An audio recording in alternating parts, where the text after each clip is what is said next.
Iya, selamat sore anak-anakku yang tercinta, para siswa kelas 9 yang saat ini sedang dalam persiapan untuk ujian, baik nanti persiapan ASPD maupun ujian sekolah. Maka pada sore hari ini mari kita bersama-sama membahas soal-soal persiapan ASPD dan ujian sekolah tahun 2021 yang diprakarsai oleh MGMP Bahasa Indonesia Kabupaten Sleman. Untuk itu, mari kita satu persatu nomor soal akan kita bahas. Bagi anak-anak yang sudah mengerjakan, maka kita simak baik-baik untuk pembahasan soal-soal berikut. Kita awali dari soal nomor 1. Kawasan Malioboro merupakan salah satu ikon wisata populer dan legendaris di DIY yang menjadi incaran wisatawan baik wisatawan Nusantara maupun mancanegara. Kawasan Malioboro masih menjadi tujuan utama wisatawan yang datang ke Yogyakarta. Setidaknya 80% wisatawan pasti mampir ke Malioboro.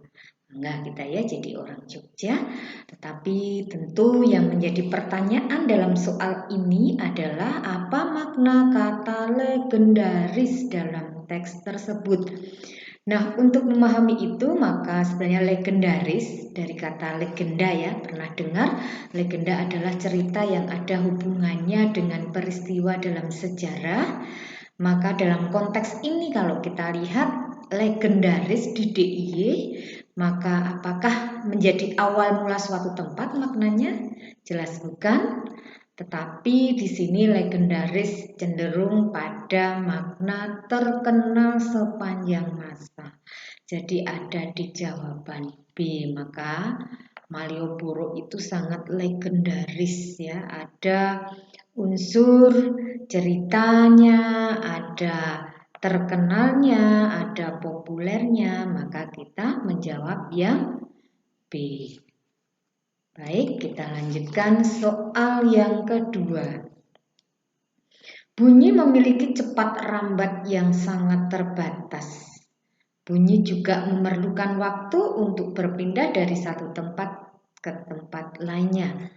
Nah, kalau kita perhatikan untuk paragraf ini atau teks ini, pertanyaannya adalah pernyataan mana yang sesuai dengan isi teks tersebut. Nah, untuk memahami tentunya anak-anak harus membaca dengan cermat. Kita akan pahami kalimat per kalimat. Kita lihat jawaban yang A. Cepat rambat bunyi lebih besar dibandingkan cahaya. Padahal di situ dikatakan pada kalimat yang ke 1, 2, 3, 4 ya. Cepat dalam rambat bunyi jauh lebih kecil dibandingkan dengan cepat rambat cahaya. Padahal di situ A jawabannya lebih besar, maka kurang tepat. Yang betul di situ adalah lebih kecil. Lalu yang jawaban B, bunyi mempunyai cepat rambat yang tidak terbatas. Padahal pada kalimat 1, bunyi memiliki cepat rambat yang sangat terbatas. Maka kalau B dikatakan tidak terbatas, maka jawabannya tidak tepat. Lalu yang C, manusia membuat pesawat dengan kekuatan bunyi. Kita lihat kalimat yang terakhir, bahwa sekarang manusia telah mampu membuat pesawat yang dapat terbang beberapa kali daripada cepat rambat suatu bunyi. Jadi bukan membuat pesawat dengan kekuatan bunyi. Maka yang paling betul adalah yang D, bunyi memerlukan waktu untuk berpindah tempat. Kita lihat dari kalimat yang kedua, bunyi juga memerlukan waktu untuk berpindah. Nah, ini untuk yang nomor 2, maka jawabannya adalah D. Soal yang ketiga, kita lihat ada satu paragraf yang terdiri dari 4 kalimat. Yang ditanyakan adalah kalimat yang menyatakan hubungan pengandaian. Apa yang dimaksud pengandaian? dari kata andai. Andai itu sama dengan misal, sama dengan seumpama. Jadi dianggap bahwa sesuatu itu mungkin terjadi. Maka tentu saja yang menjadi ciri adalah penggunaan kata penghubung. Nah, kita lihat di sini untuk nomor 1, di situ kemacetan lalu lintas, ya, sehingga. Nah, kata sehingga bukan menyatakan pengandaian, tetapi akibat. Kemudian yang kedua, kemacetan tidak akan selalu terjadi kalau saja para pengendara menaati aturan lalu lintas. Nah, di sini ada kata kalau saja, maka di sini belum tentu terjadi, tapi bisa mungkin terjadi. Maka disinilah yang dimaksud dengan pengandaian. Nah, yang ketiga, namun kenyataan di jalan para pengendara nekat untuk memakai bahu jalan ketika parkir itu tidak ada, ya, untuk menyatakan sesuatu. Di situ hanya waktu.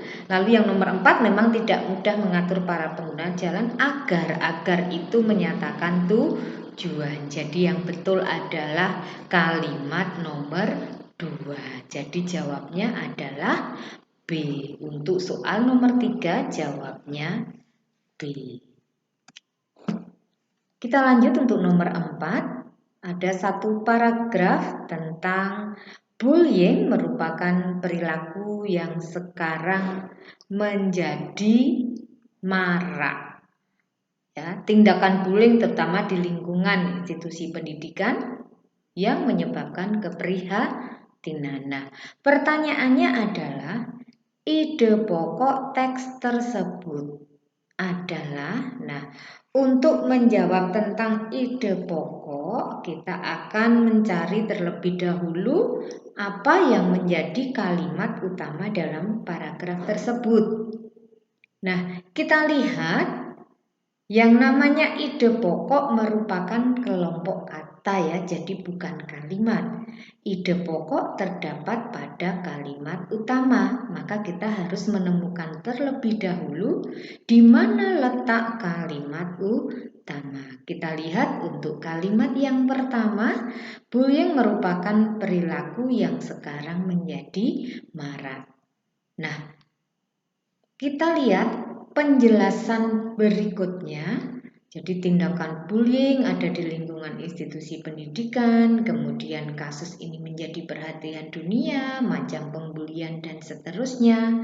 Maka yang menjadi ide pokok adalah apakah bullying merupakan permasalahan yang mendunia saja?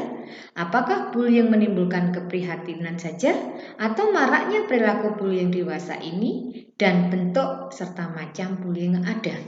Maka kita melihat kalimat utama di sini yang merupakan pernyataan paling umum ada di kalimat yang pertama. Maka jawabnya adalah yang C. Bullying merupakan perilaku yang sekarang menjadi marak, atau dalam ide pokok menjadi maraknya perilaku bullying dewasa ini. Jadi yang paling tepat untuk soal nomor 4 adalah C. Oke, kita lanjut anak-anak yang nomor 5. Ya, akhir-akhir ini kita selalu dihebohkan dengan hoax, kabar bohong, tidak hanya menghinggapi orang dewasa tetapi juga anak-anak dan remaja. Nah, pertanyaannya adalah simpulan isi teks tersebut. Jadi ketika kita ingin menyimpulkan, kita harus membaca dengan cermat, dipahami terlebih dahulu, lalu kita akan membuat pernyataan terakhir setelah kita membaca kalimat per kalimat, maka apa yang bisa kita katakan terhadap teks ini. Jadi dengan kata lain bahwa yang namanya simpulan adalah pendapat akhir setelah kita membaca keseluruhan teks. Nah, ada kata-kata kunci yang kita cermati di sini bahwa memang yang namanya informasi atau medsos itu, ya, saya garis bawahi, bergerak semakin pesat tak bisa dihindari. Jadi tentu saja inilah yang harus kita cermati, semua orang punya akses, tentu mulai dari orang dewasa sampai pada anak-anak ya, bahkan balita saja sudah mengenal yang namanya ponsel ya, komputer dan sebagainya. Maka apa yang harus kita simpulkan dengan adanya pesatnya perkembangan informasi dan medsos ataupun teknologi? Nah, kesimpulannya adalah perlu sikap selektif. Apa itu selektif? Perlu kita saring, perlu kita pilih. Nah, itulah kesimpulannya untuk menghadapi hal-hal yang ada dalam teks ini. Menghindari hoaks, perkembangan informasi yang pesat, maka perlu adanya sikap selektif. Kenapa bukan B? B hanya sekedar pernyataan yang lingkupnya lebih khusus. Pengguna internet merupakan orang pertama sebagai penerima hoaks, belum tentu. Perkembangan informasi melalui media sosial memang sangat pesat, hanya menguatkan saja. Tetapi kita perlu menyimpulkan. Maka untuk nomor 5 jawabnya adalah A. Oke, anak-anak, kita lanjut untuk soal nomor 6. Ya, tentang PR ya. Sebenarnya PR atau pekerjaan rumah yang diberikan oleh guru di tingkat pendidikan dasar, termasuk kita ya, anak-anak SMP, bertujuan untuk memandu siswa dalam memahami pokok bahasan tertentu. Jadi di sini ada pernyataan yang positif, informasi bahwa PR itu bertujuan untuk memahami pokok bahasan sehingga guru perlu memandunya. Nah, yang kedua, PR juga sebagai kelanjutan dari pembelajaran di kelas. Yang ketiga, PR merupakan salah satu komponen penilaian harian. Nah, yang ditanyakan adalah kalimat mana dari 4 kalimat itu yang menyatakan pendapat yang menentang. Menentang artinya apa? Menentang artinya tidak sependapat. Jadi yang mana yang tidak sependapat? Sementara di kalimat nomor 1 dikatakan bahwa PR itu bertujuan untuk memandu siswa. Padahal di kalimat nomor 4 ada dikatakan bahwa ini menimbulkan ketidaknyamanan. Ada pendapat yang negatif atau yang kontra. Kalimat 1, 2, 3 saling mendukung, tetapi untuk kalimat 4 menyatakan sesuatu pernyataan yang kontra karena dikatakan bahwa PR yang melebihi kapasitas membuat siswa dan orang tua tidak nyaman. Jadi yang menentang adalah kalimat nomor 4, maka jawabnya adalah D. Oke, kita lanjut yang nomor 7, anak-anak. Ada 2 paragraf, kita diminta untuk meringkas isi dari kedua teks tersebut, bahwa untuk ringkasan kita perlu memahami kalimat utama yang ada dalam masing-masing paragraf. Untuk paragraf yang pertama, kita lihat stroke merupakan penyakit yang cukup berbahaya. Penyakit ini merupakan penjelas dan seterusnya sampai pada pecahnya pembuluh darah di akhir paragraf 1. Nah, kalimat utama ada di awal karena di situ merupakan pernyataan yang paling umum. Sementara kita lanjutkan untuk paragraf yang kedua, penyakit stroke dibagi menjadi 2 jenis, yaitu penyakit stroke iskemik dan penyakit stroke hemoragik. Nah, penyakit ini dan seterusnya dijelaskan ya untuk jenis dari penyakit stroke itu, maka untuk yang kedua yang menjadi pokok adalah jenis dari penyakit stroke. Maka ringkasannya apa? Karena ringkasan adalah gabungan dari kalimat utama yang ada di paragraf 1 gabungkan dengan paragraf kedua, maka ringkasan ada di jawaban yang A. Stroke merupakan penyakit yang cukup berbahaya di sini, dan yang kedua adalah jenis-jenis penyakit stroke. Tidak boleh dibalik ya anak-anak. Jadi jangan sampai penyakit stroke dibagi menjadi 2 jenis dan stroke merupakan penyakit yang berbahaya. Karena yang namanya ringkasan kita harus secara sistematis. Itu untuk soal nomor 7, Ibu ulangi sekali lagi, jawabnya adalah A. Kita lanjutkan untuk soal nomor 8, perbandingan dua teks antara teks 1 dan teks 2. Perbedaan penggunaan bahasa kedua teks. Nah, di sini Ibu sudah berikan tanda ya, ada tulis friendly, tagline. Nah, ini dicetak miring, apalagi sudah kami kuatkan dengan warna yang berbeda, maka ini namanya istilah-istilah asing. Ya, kosakata asing. Sementara pada di teks yang kedua, belum lagi dari pos enggak terserap, kartu pintar enggak terserap. Nah, ada kata enggak gitu ya. Ngapain lagi cari? Nah, kata-kata ini yang saya warna ini merupakan kata-kata yang tidak baku. Jadi perbedaan penggunaan kedua bahasa ini untuk teks 1 banyak menggunakan istilah atau kosakata asing, sementara untuk teks 2 menggunakan kata-kata yang merupakan bahasa tidak baku. Jawabnya adalah C, ya betul. Oke. Kita lanjut lagi masih tentang perbandingan dua teks antara teks 1 dengan teks yang kedua. Tadi di awal sudah dikatakan bahwa kita harus tahu pola masing-masing paragraf. Ada yang kalimat utamanya diletakkan di awal, ada kalimat utama yang letaknya di akhir. Nah, kalimat utama selalu merupakan pernyataan umum, sementara kalimat penjelas sifatnya adalah menjelaskan dari kalimat utama. Nah, pada teks 1, kalimat utama ada di awal, ada pernyataan umum di situ. Pendidikan merupakan salah satu hal yang sangat penting. Nah, ini namanya pernyataan umum. Nah, bawahnya melalui pendidikan dan seterusnya itu merupakan penjelas.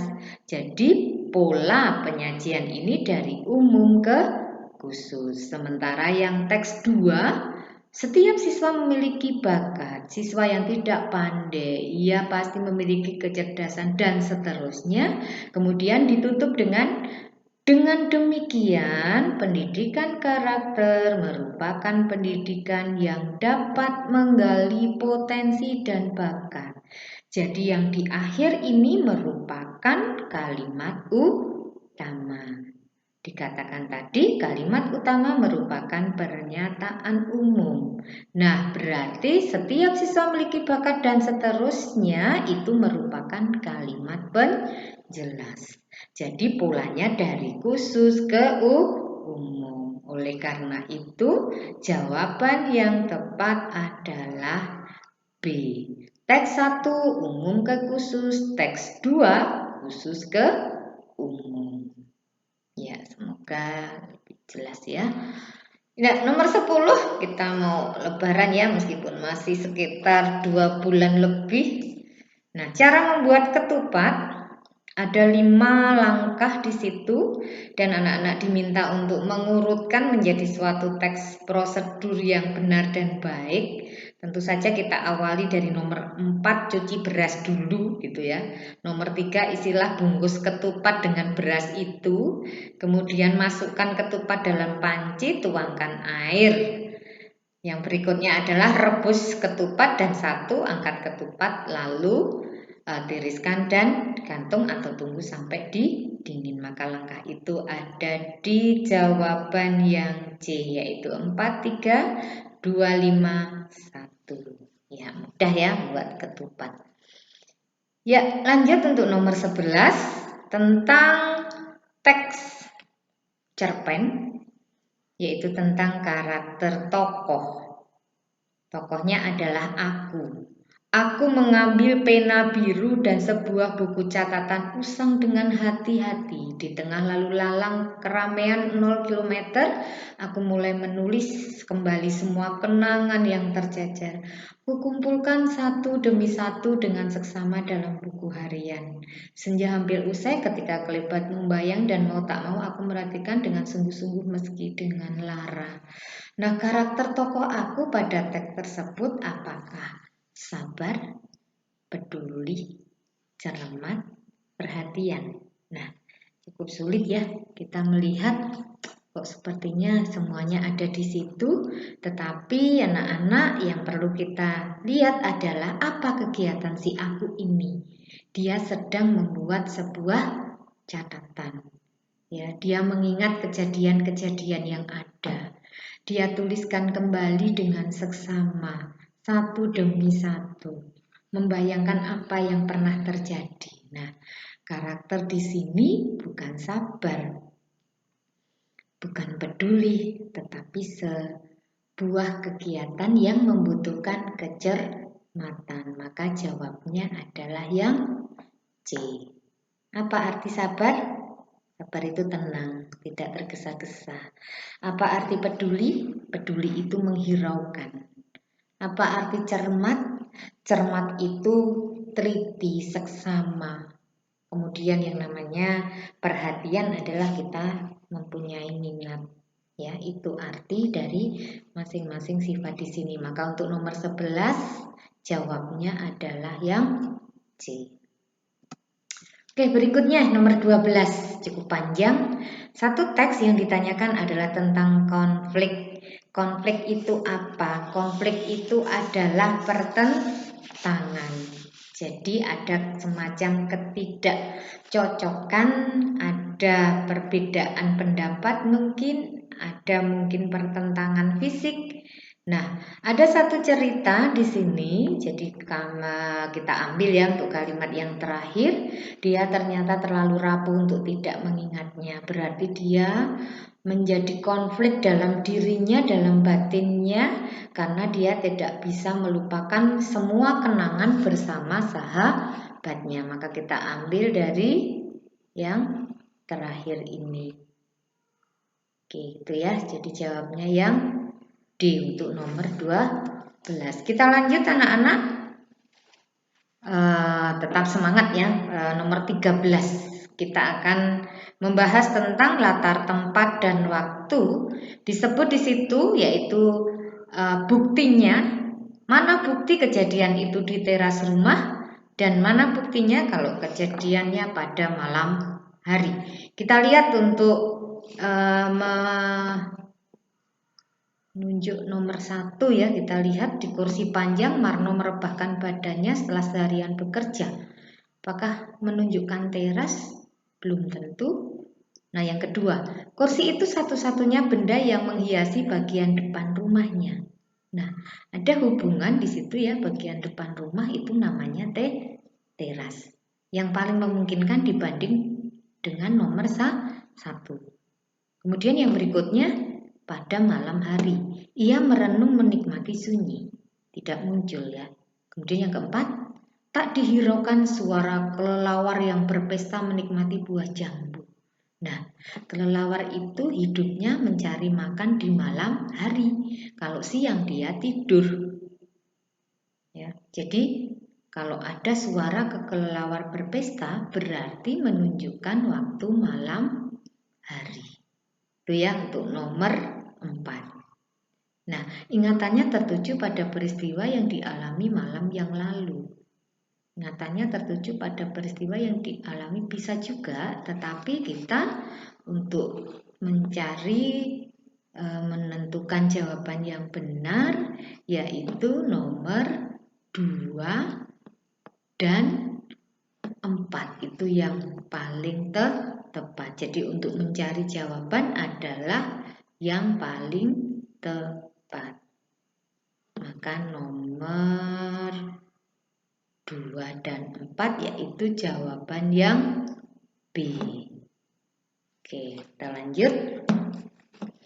Nomor 14 yang ditanyakan adalah simpulan penyebab konflik. Simpulan penyebab konflik. Jadi belum konfliknya, tetapi sebab dari konflik. Nah, mana yang menjadi penyebab konflik? Konfliknya apa? Konfliknya adalah antara ayah dan anaknya. Itu kemudian terjadi perang mulut, saling mengatakan, saling mencaci. Itu konfliknya. Tapi apa yang menyebabkan konflik? Nah, ini saya tanda merah ya. Ayah memaksaku mengambil jurusan ekonomi manajemen. Jadi yang menjadi penyebab pertentangan antara ayah dan aku di situ karena ayah memaksa anaknya untuk kuliah di jurusan ekonomi manajemen. Padahal tokoh aku di sini inginnya menjadi seorang seniman. Ini yang menjadi penyebab konflik. Jawabnya adalah yang C. Ya, kita lanjut hampir separuh ya, nomor 15. Ada kalimat oleh karena itu sebagai fungsi yang melekat pada keberadaan pendidikan nasional untuk membentuk watak dan peradaban bangsa, pendidikan karakter merupakan motivasi dari peran tersebut. Nah, bahwa kata yang dicetak miring yaitu kata motivasi ini tidak tepat. Maka perbaikan kata yang tepat adalah motivasi itu artinya apa? Motivasi adalah dorongan untuk melakukan tindakan. Nah, kalau itu apakah tepat ditempatkan di situ? Tidak jelas. Nah, kita lihat apa makna manifestasi ya. Manifestasi itu adalah sebuah perwujudan. Perwujudan dari suatu bisa perasaan, macam-macam ya manifestasi. Lalu yang namanya kompetensi itu adalah kemampuan. Kompensasi apa? Imbalan, ganti rugi. Kompilasi apa? Kumpulan yang tersusun secara apa? Teratur. Jadi kalau kita tempatkan di situ, yang paling tepat untuk mengganti kata motivasi adalah manifestasi. Bahwa pendidikan karakter merupakan manifestasi dari peran. Ya, peran apa? Ya, tentang peran pendidikan tadi, keberadaan pendidikan. Jadi jawabnya untuk nomor 15 adalah A. Ya, kita lanjut anak-anak nomor 16. Para demonstran bergeming saat gas air mata disemprotkan oleh aparat keamanan. Kita sering mendengar kata bergeming. Bergeming variasi kata, sinonimnya atau pengertian yang hampir sama ya paling tidak. Apakah bergeming lari tunggang langgang? Bisa jadi ya kalau lihat konteksnya saat gas air mata para demonstran bergeming lari. Kemudian diam 1000 bahasa, hanya diam saja. Ataukah membubarkan diri bergeming itu, tetapi yang betul adalah bergeming itu sama dengan tidak mau bergerak sama sekali, yaitu diam, tidak bergerak, tidak melarikan diri. Ya, jadi diam tak bergerak itu ya dari fisiknya, dari perkataannya gitu ya. Jadi kalau yang B itu kan diam 1000 bahasa, hanya diam 1000 bahasa mulutnya saja. Tetapi tak bergerak berarti semua perilaku ya menyangkut fisik juga tidak melakukan gerakan, itu namanya bergeming. Maka jawabnya adalah yang D. Ya, kita lanjut anak-anak nomor 17.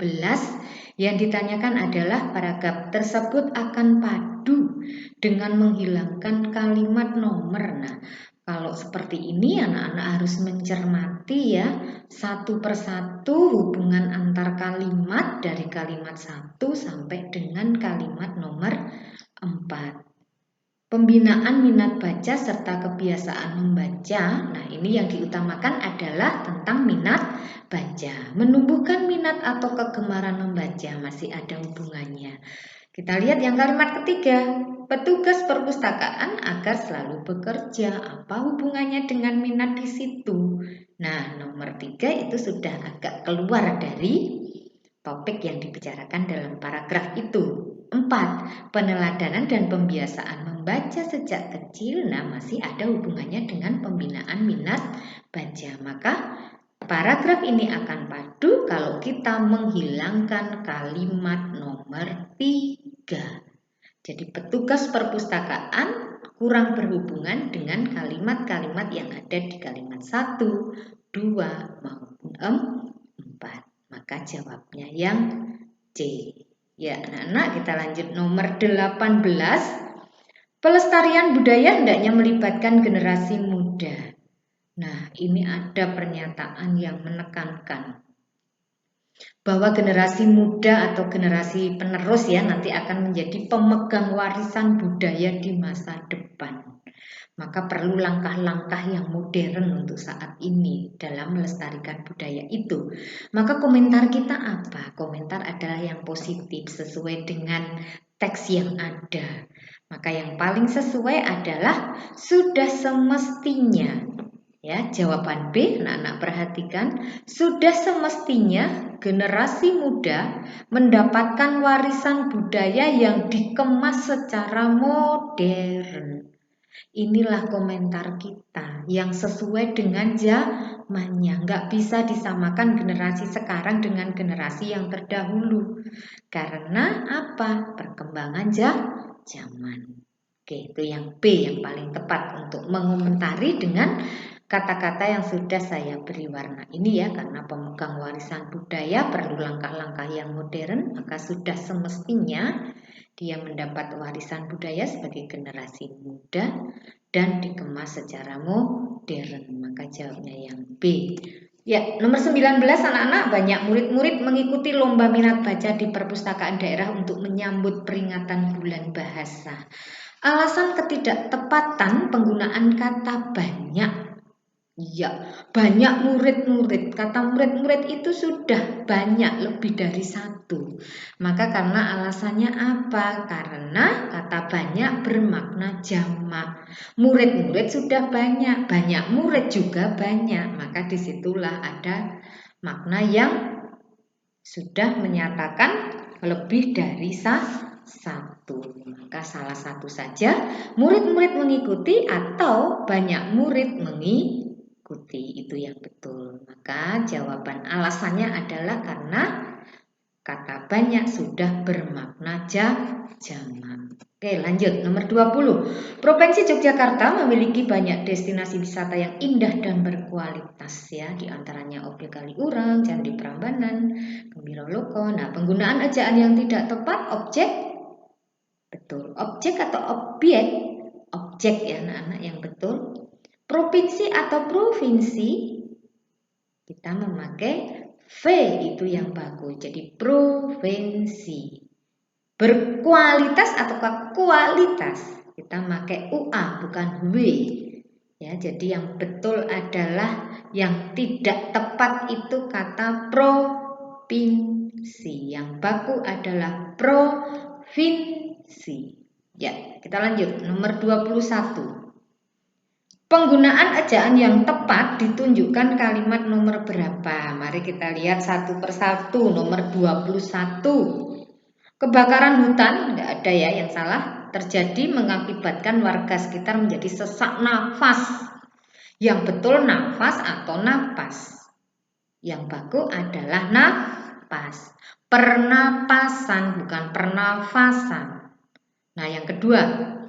Pemain sepak bola itu mengkritik pertandingan yang tidak jelas sehingga membingungkan.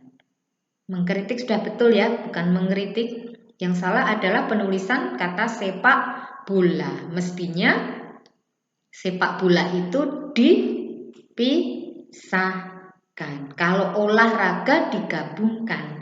Tapi kalau sepak bola itu dipisah. Maka 2 juga tidak tepat. Nomor 3, ibu selalu berbelanja kebutuhan sehari di pasar Rebo. Loh kok Rebo bu? Ya, namanya juga nama pasar, mau pasar Rabu, mau pasar Rebo, mau pasar Rubu.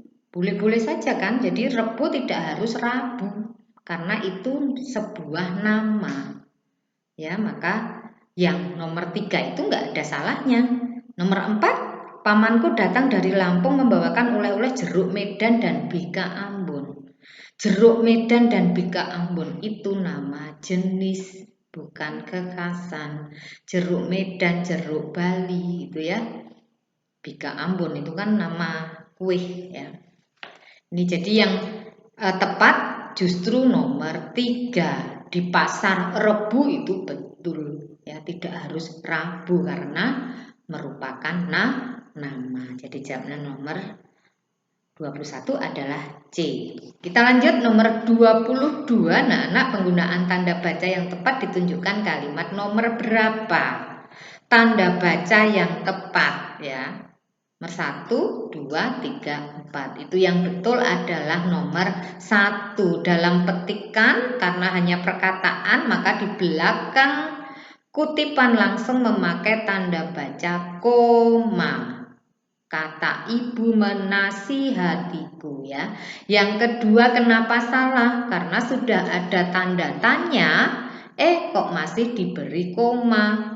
Ya, terlalu banyak tanda baca yang digunakan. Nomor 3 ada kata PT. PT itu tidak memakai tanda baca titik. PT itu saja. Nah, yang keempat yang salah apa? Memerhatikan. Ini salah ya nak ya. Ini tidak baku. Yang baku adalah memperhatikan. Berlalu lintas itu tidak perlu memakai tanda hubung. Jadi penggunaan tanda baca yang tepat adalah nomor 1 yaitu A. Lanjut nomor 23, secara medik mengkonsumsi mie instan yang dicampur dengan nasi dapat meningkatkan resiko diabetes. Penulisan kata yang salah dan perbaikannya. Kita lihat ya, medik benar atau tidak? Keliru ya, ini tidak baku, yang baku adalah medis. Kemudian yang kedua, mengkonsumsi betul atau tidak? Mengkonsumsi dari kata apa? Konsumsi. Lalu yang berikutnya mie betul tidak? Apakah mie atau mie? Apakah resiko atau risiko ya diabetes? Maka yang betul adalah medis ya dan mengonsumsi. Risiko sudah betul. Kemudian yang lainnya apa tadi? Diabetes betul, mie betul. Jadi yang salah medik dan mengkonsumsi, yang betul medis dan mengonsumsi.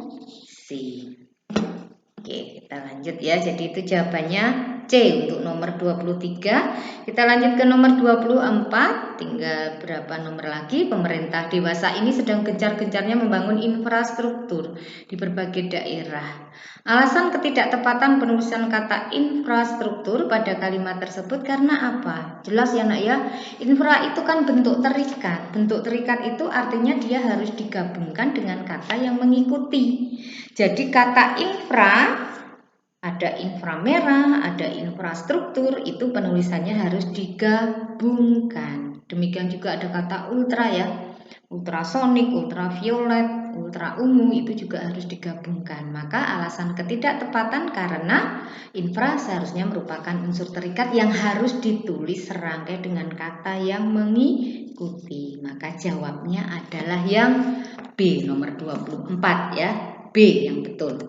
Oke, kita lanjut nomor 25 tentang budidaya jambu kristal ya. Ini kita tinggal melengkapi saja dengan kalimat yang tepat sehingga bisa menjadi satu teks yang utuh.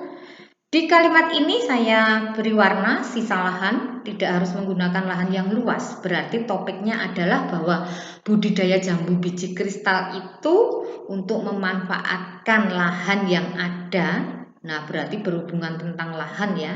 Kita maka milih yang C. Budidaya jambu kristal pun bisa menggunakan sistem tanaman buah dalam pot. Karena apa?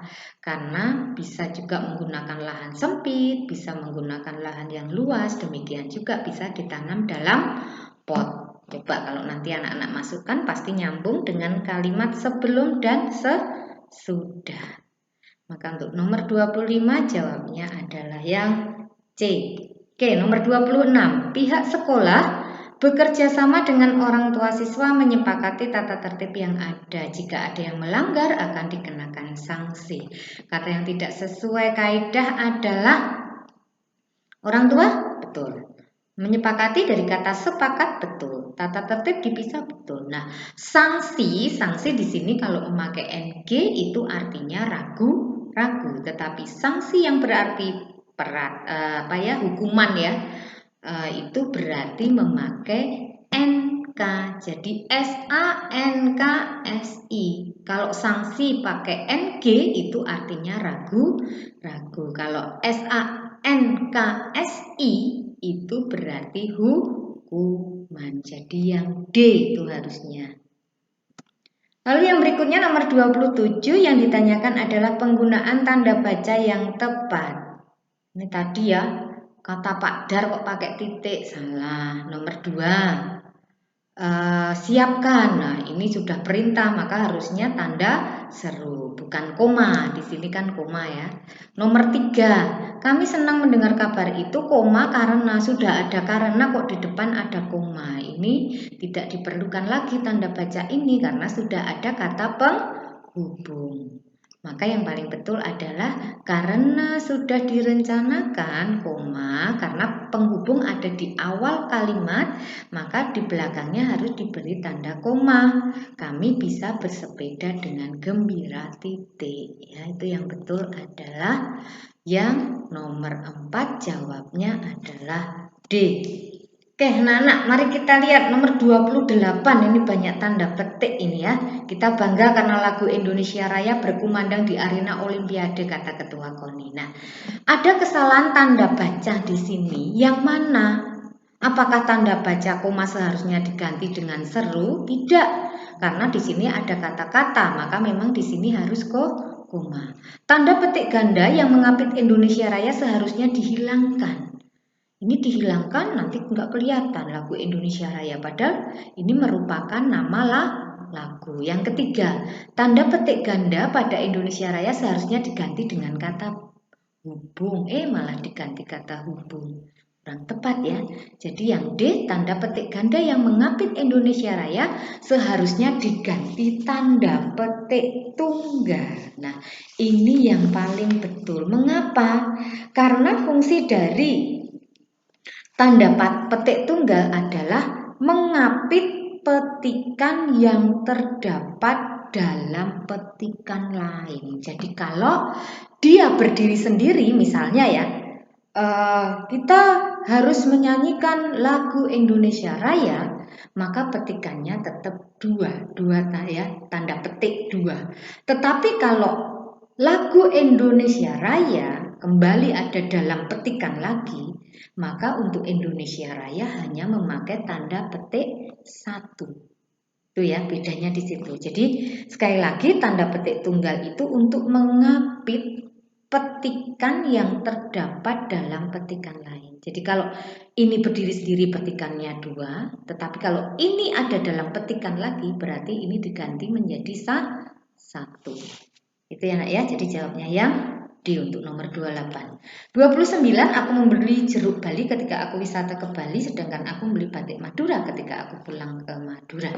Nah, di situ kita akan melihat mana yang betul. Tadi sudah dikatakan, jeruk Bali itu nama jenis, maka jeruk Bali hurufnya kecil. Berwisata ke Bali karena Bali merupakan pulau, maka B, nama geografis ya, B harus huruf besar.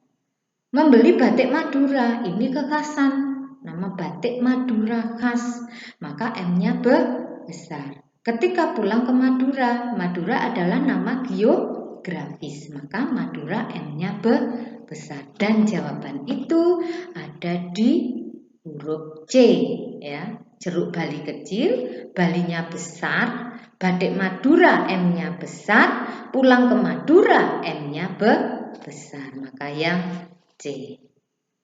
Ya, tinggal satu nomor lagi anak-anak, nomor 30, yaitu penggunaan ejaan yang tepat terdapat pada kalimat yang mana. Dia tidak memerhatikan, tadi sudah Ibu singgung. Memerhatikan yang betul adalah memperhatikan. Yang kedua, dia ingin tinggal di tempat itu untuk mensucikan. Yang betul adalah menyucikan. Ya. Kemudian yang ketiga, mengklasifikasikan. Yang betul adalah mengklasifikasikan. Jadi nomor 1, 2, 3 salah. Maka yang betul adalah nomor 4. Dia tidak mengacuhkan nasihat, bukan nasihat, tapi nasihat. Dia tidak mengacuhkan. Mengacuhkan itu apa? Mengacuhkan itu sama dengan memedulikan. Bukan acuh itu bukan cuek, tetapi acuh itu artinya peduli. Jadi penggunaan ejaan yang tepat adalah nomor 4. Oke anak-anak, 30 nomor sudah kita lampaui dan kita bahas. Untuk itu, Ibu hanya bisa mengatakan demikian anak-anak yang bisa Ibu berikan untuk pembahasan soal-soal persiapan ASPD dan juga mungkin nanti untuk ujian sekolah. Semoga dapat bermanfaat, dapat menambah wawasan anak-anak tentang materi bahasa Indonesia. Tentu saja banyaklah berlatih soal. Tetap semangat untuk mempersiapkan diri menghadapi ujian. Jangan lupa selalu jaga kesehatan, patuhi protokol kesehatan, serta istirahat cukup. Akhir kata, Ibu sampaikan salam sehat, salam semangat, dan terima kasih. Bye, selamat sore.